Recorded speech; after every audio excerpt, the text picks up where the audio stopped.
Alright, let's see here.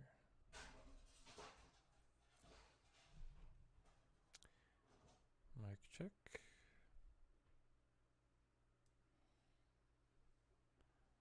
Looks good.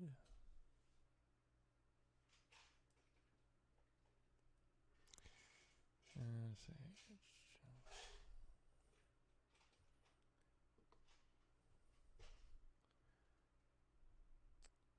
Check on the right thing.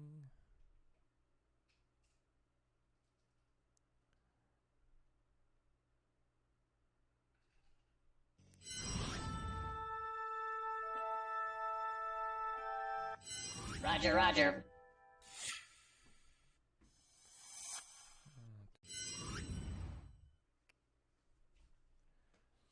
There we go. Looks good. Alright. Well, I think we're ready for a show today. If you're a normal watcher and you're wondering, why is he back on Monday? My schedule changed back.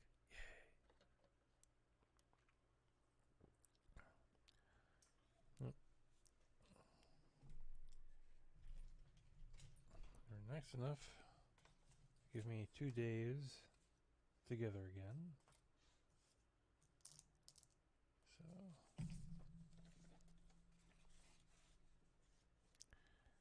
there we go.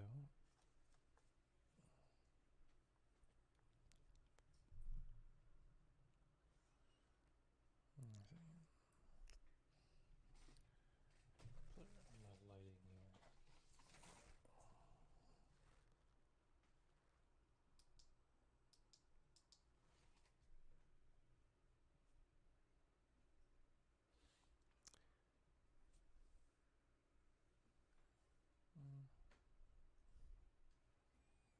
That's better.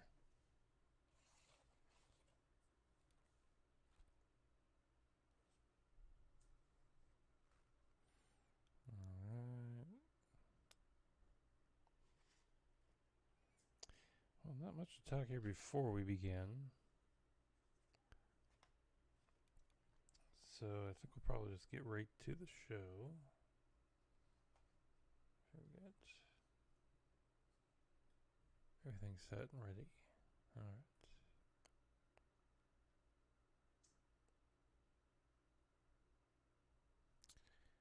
So put this over here. Bring up my script.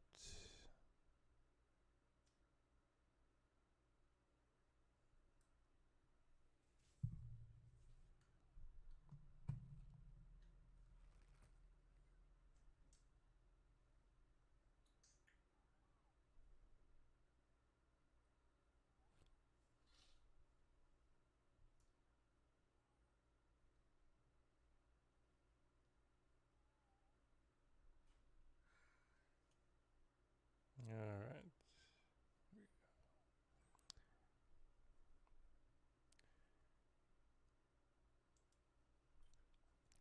Tonight, a Darth Vader villa in Texas, Lower Decks insights, and remember Love Boat Captain Gavin Mccloud. All that and more on the sci-fi edition of Multiverse Tonight. Comic books, sci-fi, fantasy, and more.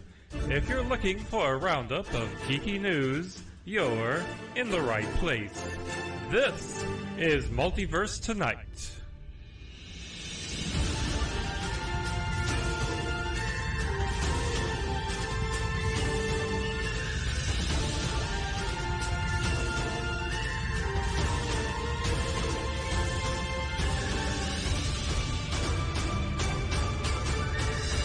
And here's your host, Thomas Townley. Hello, everyone, and welcome to episode 127 of Multiverse Tonight, the sci-fi edition. I'm, of course, your host, Thomas Townley, as I've been for the past 3 years. Yes, we just passed the 3-year mark on the show. More on that, more thoughts on that in the comic book edition.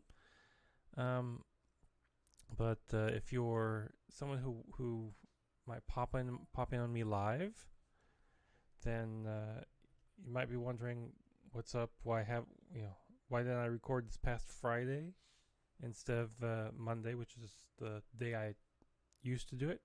Well, it's because they changed my schedule back at work. So now I have Sunday, Monday off, like I did before. They messed with my schedule and gave me split days off, which were frustrating.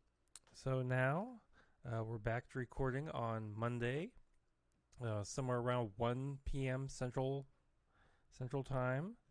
So if you'd like to join us live, please do. Other than that, nothing really big around here. I lost, we're dogless right now because we just, as I said in I think the last episode, our dog passed. I had to put the dog down, so we're dogless at the moment. So we'll have that to worry about for a while. So, but we're looking to get a new animal. Don't know where it's today, tomorrow, or sometime down the road, but we'll eventually be getting something.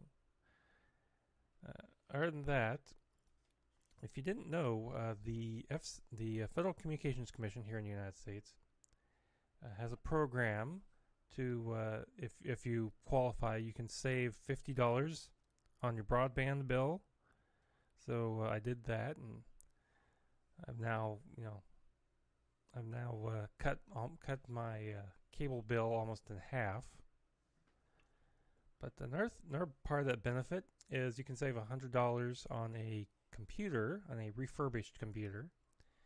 And so I got a refurbished HP Elite 800 G1S small form factor PC for $20. And it came with a monitor, it came with a mouse and a keyboard and all that. And so I've been considering what exactly I want to do with that. Do I want to upgrade it? Do I want to just sell it off? What? And I've been considering turning it into a Plex server, so I could, serve stuff off my computer, like riff tracks and stuff like that, to my Amazon Fire.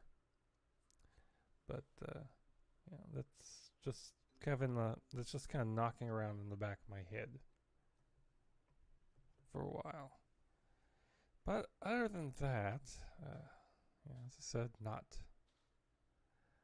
a heck of a lot of news. We're on our, it's summer. We've turned on the air conditioner. Typical stuff. But let's go ahead and go to the Star Wars news. Roger, Roger. A Texas home dubbed the Darth Vader house is up for sale in Houston, Texas. Now, this 4-bedroom, 5-bath house has a facade that looks kind of like Darth Vader. The home was built by a surgeon back in the early 90s and was modeled after the mask of the Star Wars villain. Now, the interior of the house is 7,040 square feet of space with colored tube lighting, ample closets, and a 4-car garage. It lists for $4.3 million.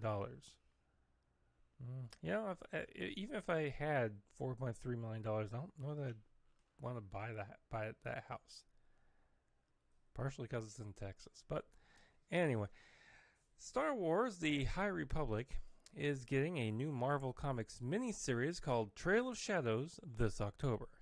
The new chapter in the High Republic story will be written by Daniel Jose Older, with art by David Watcher and covers by David Lopez.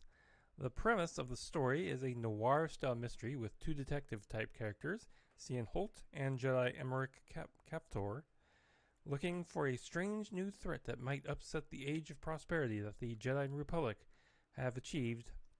Now, this story will tie into the novel The Rising story, which is upcoming. Star Wars: The High Republic Trail of Shadows will be out this October. Zack Snyder has confirmed he was working on a Star Wars movie. The story, which was just a rumor until Snyder confirmed it to the Happy, Sad, Confused podcast, was, quote, yeah, we talked about it, but it never, it's been I've been working on it just away from the Star Wars universe, just on my own, just a sci-fi thing. It's still a sci-fi thing. It's the same story, just kind of now I let Star Wars be Star Wars. I'm just gonna, the 11-year-old me still wants to make that. Now I just know how to. So maybe we'll see that someday, unquote. Okay. Interesting. Do you think we'll ever see that? Do you really want to see it? That's, I guess, the big question. Zack Snyder isn't everyone's cup of tea. Of course, neither were the sequel trilogy. So, I guess to each their own.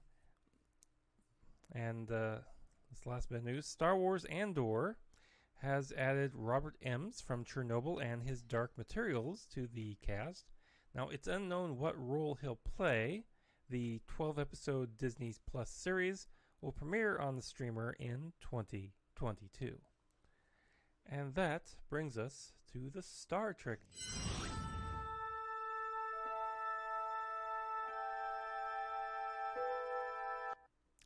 Paramount Plus will be launching a new ad-supported plan this week.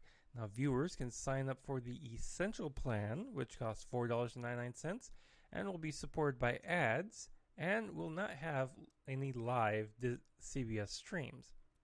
Now, the old plan, now called Premium, will run $9.99 with no ads, and will have live stream access.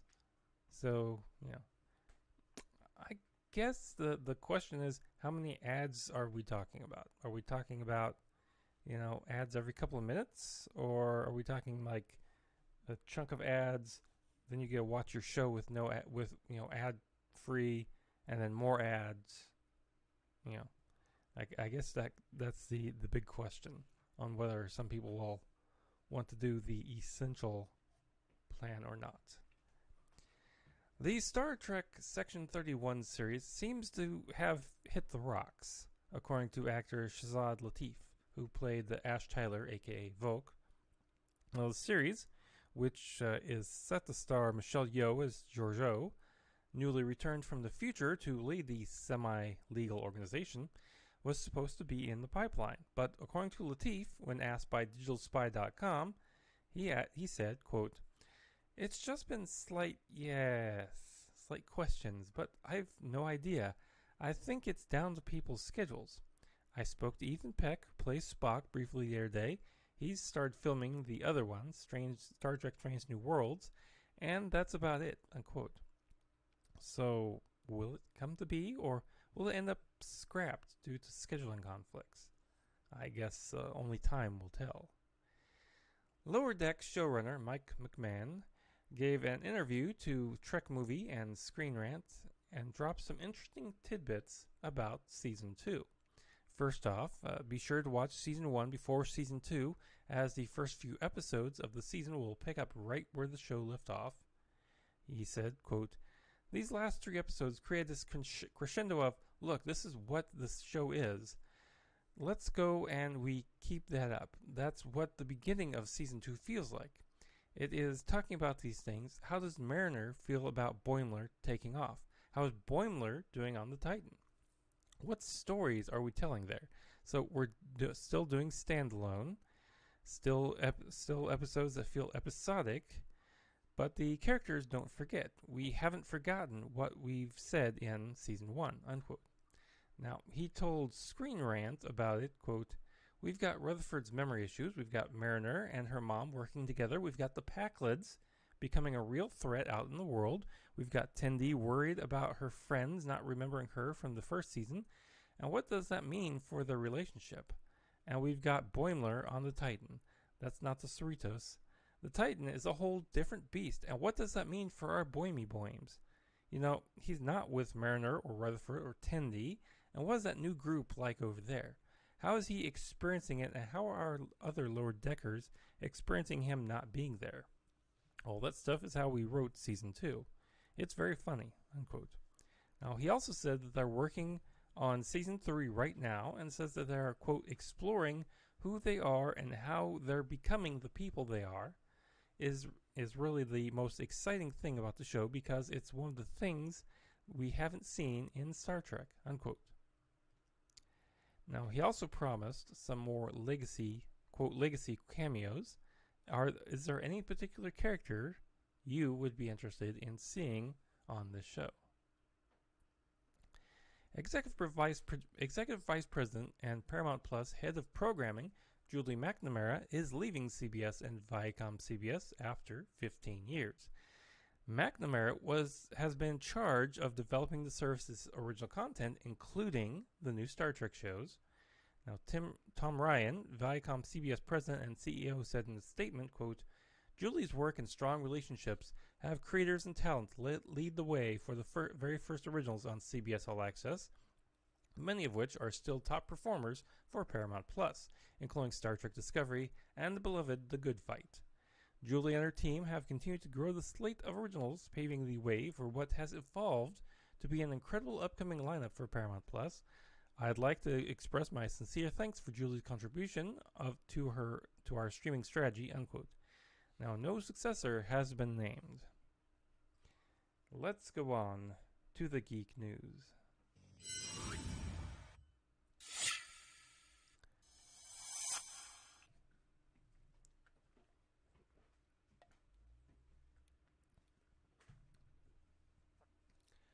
A new Hellraiser reboot movie from Spyglass Media has been acquired by Hulu.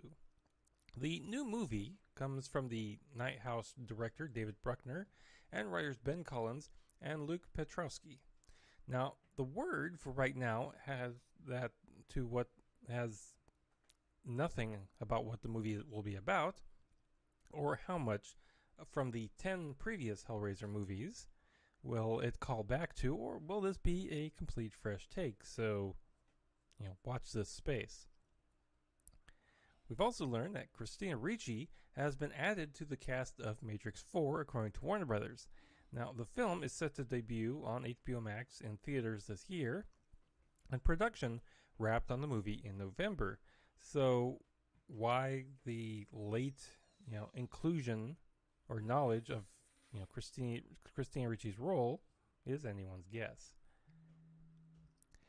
The Stephen King movie Firestarter is getting a remake from Blumhouse, and they've cast American Horror Story and the Tomorrow War actor Ryan Kiera Armstrong in the role of Charlie. Now, the young actress will be joined by Zac Efron and Michael Greyeyes. The story focuses on young Charlie, who realizes that she has pyrokinetic powers. Now, Zac Efron will be playing her father, and Greyeyes will play John Raidbird, a hitman hired by the government to capture Charlie so they can study and use her powers. The CW's new The 4400 reboot series has released a synopsis for the series. Quote, over the last century, at least 4,400 people who are overlooked, undervalued, or otherwise marginalized vanished without a trace off the face of the planet. Last night, inexplicably, they were all returned in an instant to Detroit, Michigan, having not aged a day with no memory of what happened to them. As the government races to understand the phenomenon, analyze the potential threat, and contain the story, an empathetic social worker, played by Joseph David Jones from Arrow, and hardened community corrections officer, Irene Roach from Candyman, are among the civil servants called upon to deal with the uncanny refugees. The new partners clash in ideology and approach, but gradually find they have more in common than they thought as they become familiar with those under their care, including a loyal and resilient young mother from the early aughts, Brittany Abedamala from Grand Army, whose unexpected reunion with her estranged husband, played by Corey J. Coma from Jersey Boys, and suddenly teenage daughter is immediately rocky. A World War I Army surgeon fresh from the Harlem Renaissance, T.L. Thompson from Broadway's Straight White Men, an influential hidden figure from the Mississippi Civil Rights Movement, J. Lady Moore from Empire, Black Sheep Reverend Sion Bourne, to a noble televangelist family in 1990s Chicago, played by Derek A. King, a seemingly shallow and misunderstood D-list reality TV star from Miami circa 2015, and two wildly different unaccompanied teens, a vibrant girl, played by newcomer Autumn Best, whose bell-bottoms give away her 1970s upbringing, and an introspective, prescient boy, played by Amir Wooten, whose origin remains a mystery. These unwilling time travelers, collectively the 4400, must grapple with their impossible new reality, the fact that they've been returned with a few upgrades, and the increasing likelihood that they were brought back for a reason they're only beginning to understand. Based on the original TV series created by Scott Peters and Renee Echeverria, 4400 is from CBS Studios and is executive produced by Ariana Jackson, who wrote the pilot, Sunil Nayar and Anna Frick, and Laura Terry of Pursued by a Bear, unquote. Roland Emmerich's sci-fi movie Moonfall will be released on February 4th. The movie will star Halle Berry, Patrick Wilson, John Bradley, Michael Pena, Charlie Plummer, Kelly Yu, Emma Ikafor, Carolina Bratzik, and Donald Sutherland. In Moonfall, a mysterious force knocks the moon from its orbit around Earth and sends it hurtling on the collision course with life as we know it. With mere weeks before impact and the world on the brink of annihilation, NASA executive and former astronaut Job Fowler, played by Barry, is convinced she has the key to saving us all, but only one astronaut from her past, Brian Harper, played by Wilson, and conspiracy theory Casey Houseman, played by Bradley, believe her. The unlikely heroes will mount an impossible last-ditch mission into space, only find out that our moon is not what we think it is. The movie will be released by Lionsgate in North America and Centropolis, AGC, and CAA in the rest of the world. Amazon has cut a deal to acquire MGM Studios for $8.5 billion. MGM is home to such franchises and intellectual property as James Bond and Stargate. Now, the deal would be Amazon's second biggest deal since it bought Whole Foods. Now, however, this deal faces some major scrutiny, with Senator Amy Klobuchar pushing the Department of Justice into an investigation of the deal. However, this looks like the swan song for Amazon CEO Jeff Bezos, who will be stepping down as Amazon CEO on July 5th. Andy Jassy, CEO of Amazon Web Services, will take over Bezos' role, while Bezos will stay on as executive chairman, and I hear he's also planning on going into space. So maybe he'll go meet with our alien overlords. Godspeed. Now, to close off, we have some sad news. Film and TV actor Lisa Baines is in critical condition after being struck by a motorized scooter in New York City on Saturday. The 65-year-old actress, who has been in such movies as Cocktail, Gone Girl, and Young Guns, and has guest starred on shows like Nashville, Star Trek Deep Space Nine, and in some upcoming episodes of The Orville, was on the way to meet her wife for a dinner party near Lincoln Center when she was struck crossing in a crosswalk by a red and black scooter, according to the New York City Police. The scooter blew through the red light before the accident, and the driver fled the scene and is now being sought by the authorities. According to police, Baines did have the right-of-way. She's in critical condition in the ICU at Mount Sinai Morningside Hospital with a traumatic brain injury, according to her wife, Catherine Cranhold. Well, we're all sending her our well wishes and hoping for speedy recovery. Actor Clarence Williams III has died, the star of ABC's The Mod Squad and the Prince movie Purple Rain, was born in 1939. After a stint in the Army, he started a career in acting and got his big break in Broadway in the play The Long Dream in 1960. He acted on the stage for years until he got his big break in the TV series The Mod Squad in 1968 as Lincoln Link Hayes. Now, over his long career, he's also acted in episodes of Hill Street Blues, Miami Vice, The Cosby Show, Twin Peaks, Star Trek Deep Space Nine, and Everybody Hates Chris, and has had roles in movies like Purple Rain, I'm Gonna Get You Sucka, Sugar Hill, Tales from the Hood, Half Baked, Life, and The Butler. He was married to actress Gloria Foster in 1967, but they divorced in 1984 and had no children. She preceded him in death in 2001. Clarence Williams III passed away in Los Angeles on June 4th from colon cancer. He was 81 years old. And finally tonight, we remember actor Gavin Mccloud, who passed away. Gavin might be best known for the role of Captain Merrill Steubing on 9 seasons of The Love Boat. He also starred on McHale's Navy and The Mary Tyler Moore Show, as well as having guest spots on Peter Gunn, The Untouchables, Perry Mason, My Favorite Martian, Hogan's Heroes, Murder, She Wrote, and That 70s Show. He passed away in his home in Palm Beach, California on May 29th. Gavin Mccloud was 90 years old. And that brings us to the end of the sci-fi news. Now, be sure to check us out on social media. We're at Twitter at Multiverse Tom, and we're also on Facebook and Instagram as well. And if you'd like to contribute financially to the show, check out the show notes, visit the TeePublic store, and so much more. Head on over to multiversetonight.com. And if you're a subscriber, thank you. Be sure to share us with your friends. And if you're brand new, please hit that button. Be sure to subscribe. Also, if you would like to leave some feedback, that'd be swell. And let us know how we're doing. Now, special thanks to Shane Ivers for the intro music and Lobo Loco for the outro theme music.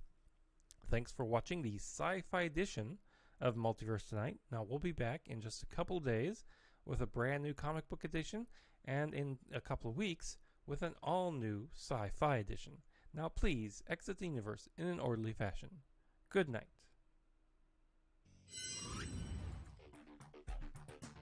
Multiverse Tonight is a production of Half Baked Genre Productions.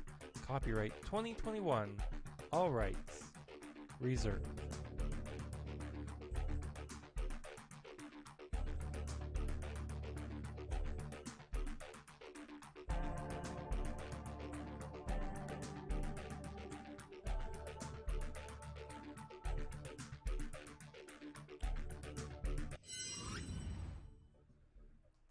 Alright, one down, one to go.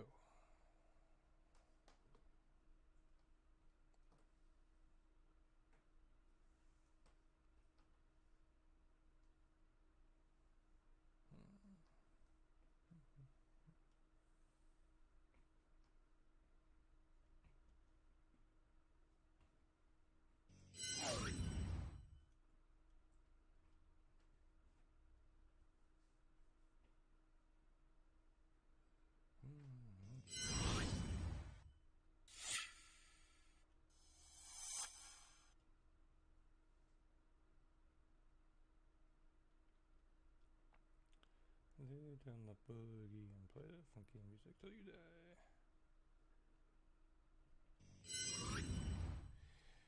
Alright.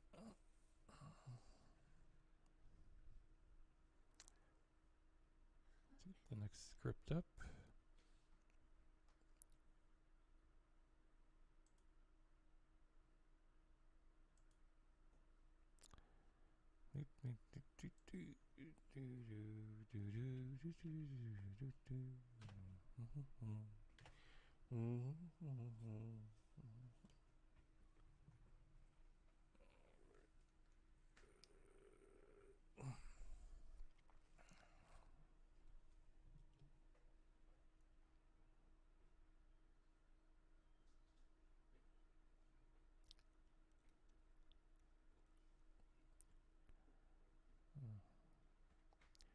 Let's see how I'm doing chart-wise.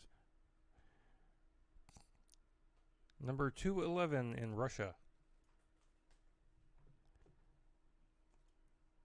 Yay? I don't know what that's. What does that say? Them that I rank in Russia, of all places.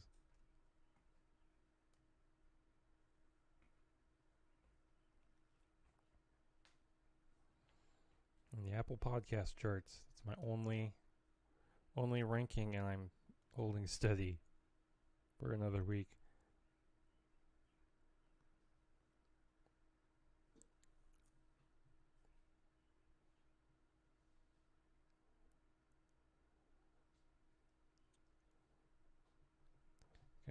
interesting little fact.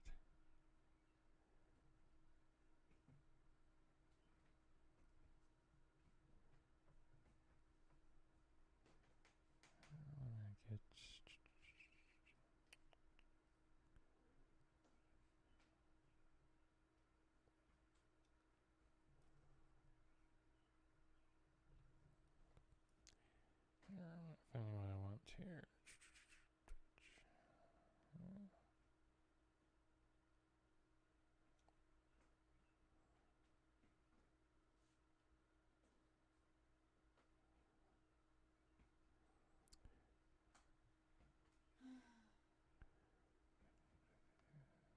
There we go. All right.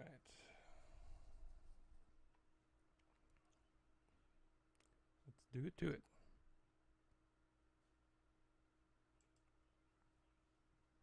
Tonight, happy birthday, Miles Morales. Batman goes worldwide, and remember Pat McGreal and Samuel E. Wright. All that and more on the comic book edition of Multiverse Tonight. Comic books, sci-fi, fantasy, and more. If you're looking for a roundup of geeky news, you're in the right place. This is Multiverse Tonight.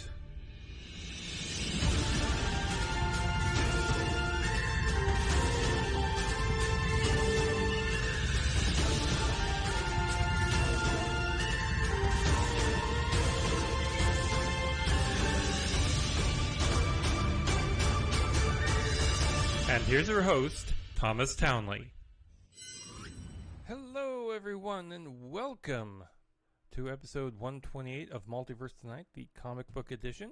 I'm, of course, your host, Thomas Townley, as I've been for the past 3 years. Yeah, we just passed 3 years on this podcast, which, you know, always gets me thinking when you come upon an anniversary like that. It's like, where, you know, do I keep going? Do I stop? You know, what do I do? I think I'm going to keep going. You know, I have you know, so few hobbies and so few things that I can just, you know, reliably do. I also think this is good for my mental health.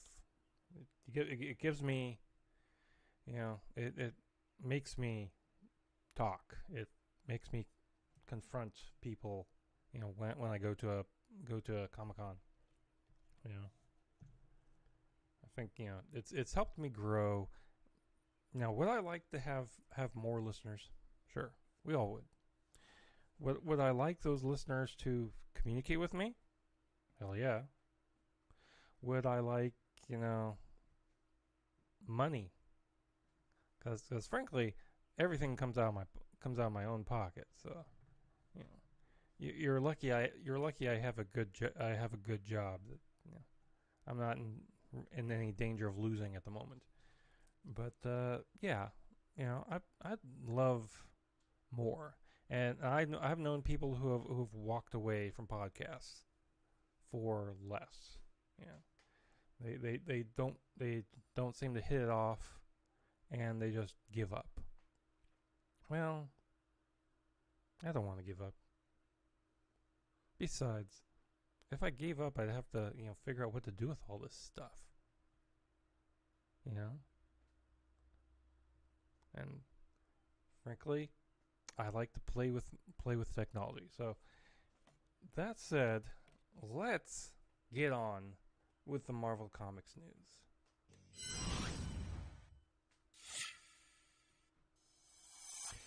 Miles Morales is turning 10 years old this year. The character first debuted in the pages of Ultimate Fallout number 4 in 2011. Now, before moving on to have his own story told in Ultimate Comics Spider-Man, this character's anniversary, Marvel will be releasing his origin story in a special collection titled Miles Morales Marvel Tales number 1. Now, this issue will collect Ultimate Fallout number 4 and the Ultimate Comics Spider-Man numbers 1 to 5 with a cover by Joshua Sway Swaby. Miles Morales Marvel Tales will be out in stores on August 4th for $7.99. Disney CEO Bob Chapek is betting on Black Widow on theater screens and Disney Plus. Now, during the latest investor conference, which, by the way, I am an investor, so just putting that on Front Street, he explained why the mixed strategy with Disney movie releases this year. Disney Plus is getting Pixar's Luca exclusively. Black Widow is getting a same-day split release with both Disney Plus and theaters getting the movie on the same day, and as well as Shang-Chi and the long-delayed Free Guy getting a short run theaters before going to Disney Plus and Hulu, respectively. Chapek explained, quote, "As we have seen with the domestic box office and to some extent the international box office, we're seeing some hesitancy to return that wouldn't look anything like normal in 2019. We didn't want to delay Black Widow again, but we couldn't put all our eggs in the theatrical distribution basket," unquote. Now, he also went on to say that the company, quote, "needed to prime the pump," unquote, by helping the theaters out by giving them some blockbuster films, even if they were getting a streaming release at the same time. So, why the different release strategies for Shang-Chi and the Legend of the Ten Rings and Free Guy? Well, Chapek explained that, quote, that is later in the summer when we hope, we're not sure, that the theatrical marketplace will recover more fully, and that type of distribution makes sense. At some point, you have to step off the dock and onto the boat. We'll see how it goes," unquote. Now, in other words, this is a test of the emergency broadcast system. I remember when you wouldn't get to see a film in a home release until like a year or more later. So, could one of these strategies prove effective? We can be guaranteed that at least, we'll see this strategy going forward, and, we'll see how far they take it. Aaron Taylor Johnson has been cast as Craven the Hunter for a Craven solo film.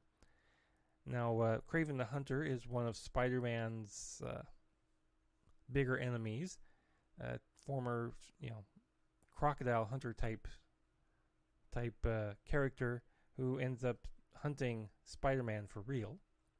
The movie is set to be directed by J.C. Kander and will hit theaters on January 13th, 2023. Now, Aaron Taylor Johnson isn't new to the Marvel movies. He was just playing Pietro Maximoff in Avengers Age of Ultron and on the WandaVision show. Black Panther's Danai Gurira has been tapped to be in the Disney Plus spin-off series Black Panther: Kingdom of Wakanda. Marvel Studios hasn't officially confirmed it, but The Hollywood Reporter has found that her lawyer has negotiated her return as Aoki in both Black Panther: Wakanda Forever and the series.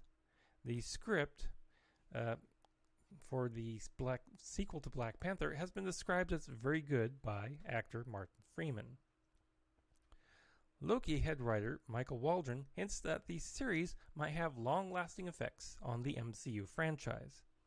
In an interview with Total Film, Waldron, on the question about if the series will affect Doctor Strange 2, he said, quote, "That would just be crazy conjecture. All of these stories, in their own way, are interconnected and have ramifications. I think that certainly our aim with the Loki series was for it to have wide-reaching ramifications across the MCU moving forward. So, was I having to clean up some of the messes that I made with Loki?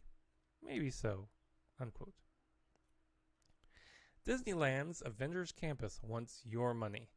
The attraction at Disneyland's California Adventure has a life-size Iron Man statue that costs, get this, $7,950. That's right, you can walk away with Iron Man. Now, if you buy it, there will be no exchanges or refunds or returns, but they will ship it to you for a nominal fee, excluding Alaska, Hawaii, and internationally.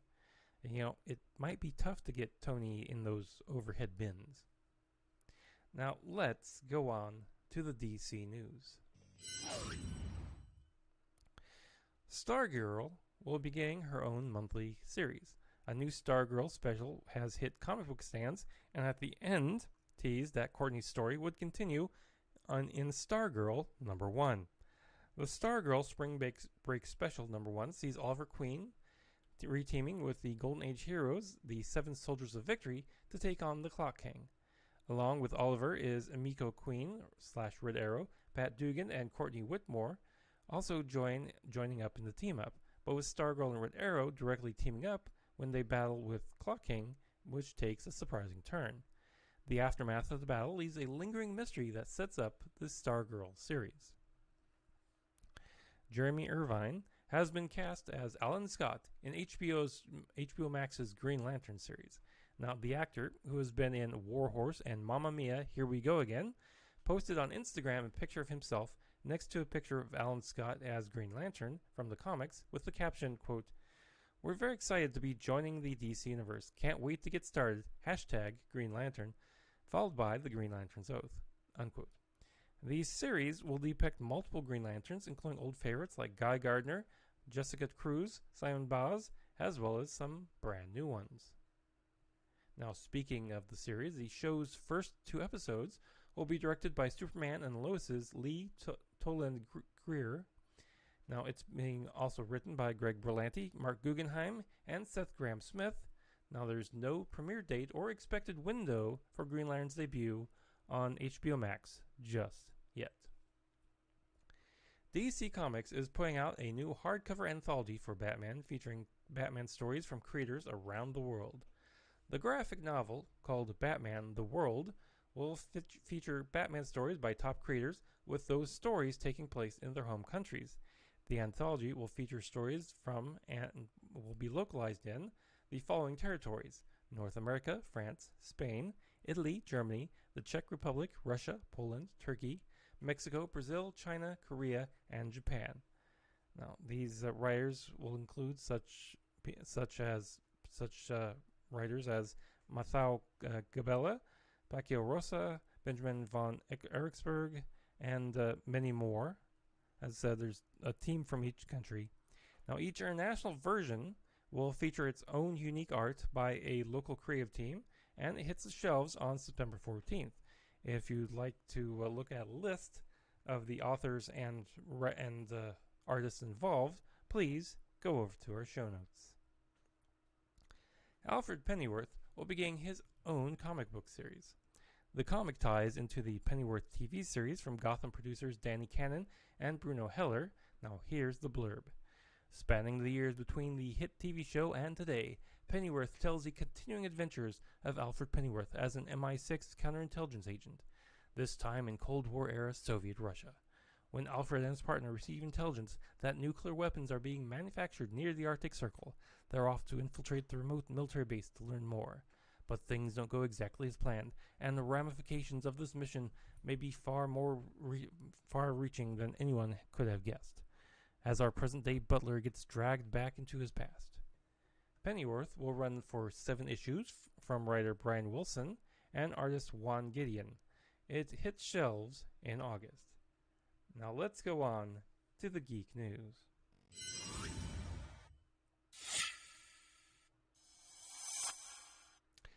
Actor Timothée Chalamet has been cast as Willy Wonka in a brand new origin story from Warner Brothers and the Roald Dahl Story Company. The movie, called Wonka, will focus on a young Willy Wonka and his adventures around the world before opening his chocolate factory. Chalamet will have the opportunity to show off his singing and dancing skills with several musical numbers. The movie will be directed by Paul King. Well, there's no point in finishing Netflix's Jupiter's Legacy if you've only just started it, as the show has been canceled by the streaming service after only 1 season. Now, Deadline reports that Netflix has passed on Season 2, and instead, it seems that Netflix has set its sights on the villains of the story with a live-action adaptation of Super Crooks.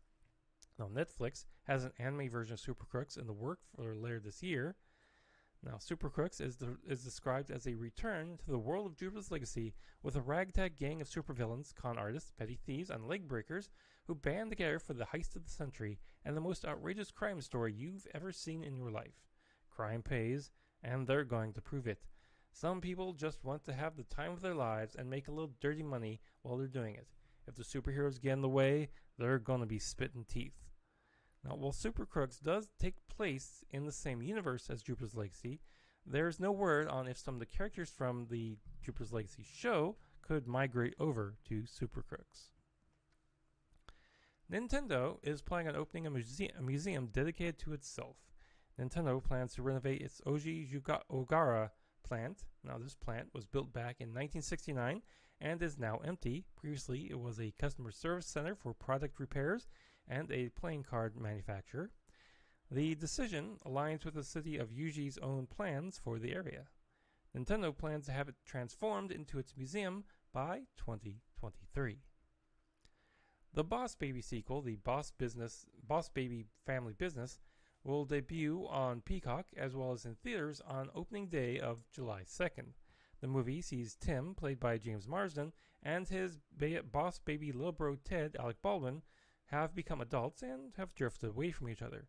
Tim is now a married stay-at-home dad, and Ted is a hedge fund CEO. But a new boss baby with a cutting-edge approach and a can-do attitude is about to bring them together again and inspire a whole new family business.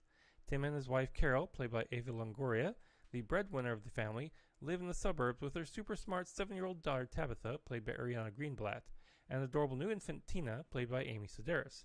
Tabitha is the top of her class at the prestigious Acorn Center for Advanced Childhood. However, Tina is really a top-secret agent for Baby Corps, on a mission to uncover the dark secrets behind Tabitha's school and its mysterious founder, Dr. Erwin Armstrong, played by Jeff Goldblum. The Powerpuff Girls live-action pilot is being sent back for a redo. A new pilot will be shot for the CW later this year and will star Chloe Bennett, Dove Cameron, and Yana Peralt, who are all expected to return in the roles of Bubbles, Blossom, and Buttercup Utonium, and Donald Faison as Professor Drake Utonium.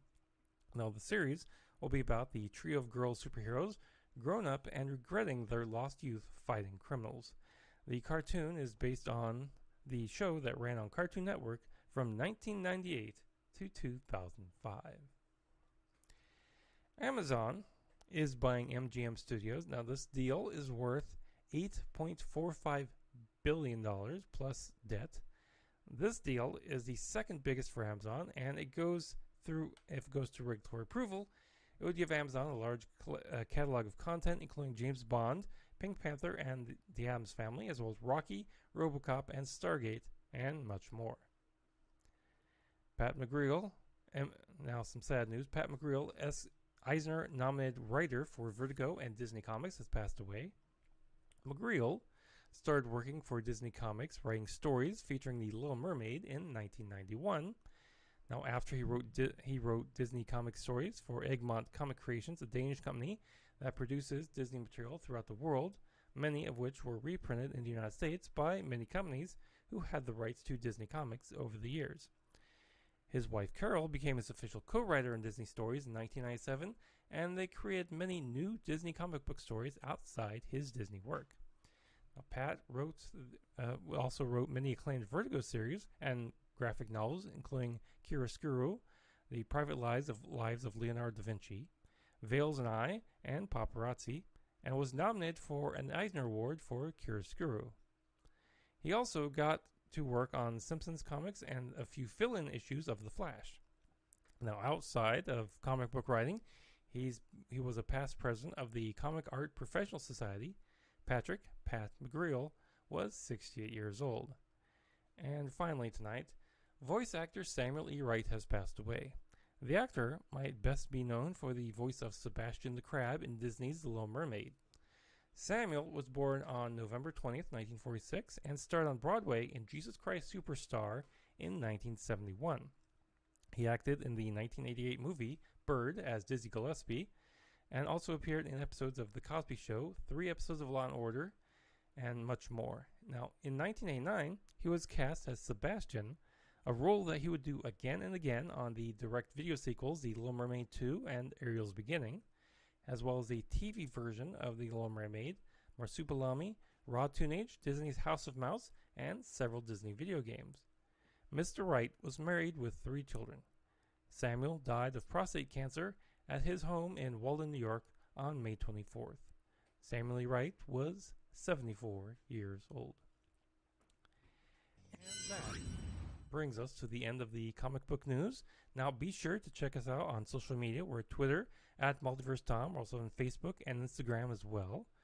And if you would like to contribute to the show financially, check out our show notes, visit our TeePublic store for t-shirts and more, and check out the brand new MultiverseTonight.com. Head on over. If you're a subscriber, thank you. Thank you very much. Be sure to share us with your friends or your blood enemies, whatever you prefer.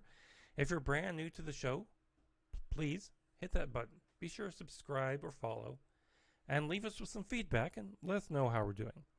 Now, special thanks to Shane Ivers for the intro music and Lobo Loco for the outro theme music. Now, thanks for watching the comic book edition of Multiverse Tonight. We'll be back in just 2 weeks with a brand new sci-fi and comic book edition. Now, please exit the universe in an orderly fashion. Good night.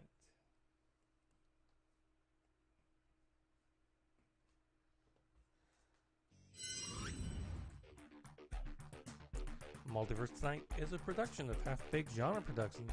Copyright 2021. All rights reserved.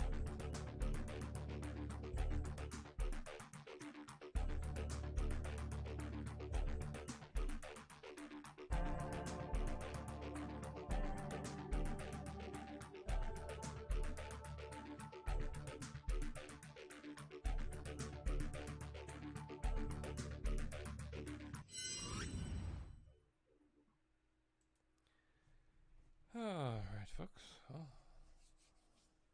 that takes a lot out of me. You know, I'm going to get something to nibble on, and we can work on these episodes to put out. Thank you for watching me. If you catch us later, thanks again. Be sure to hit those subscribe and follow buttons, and have a good week.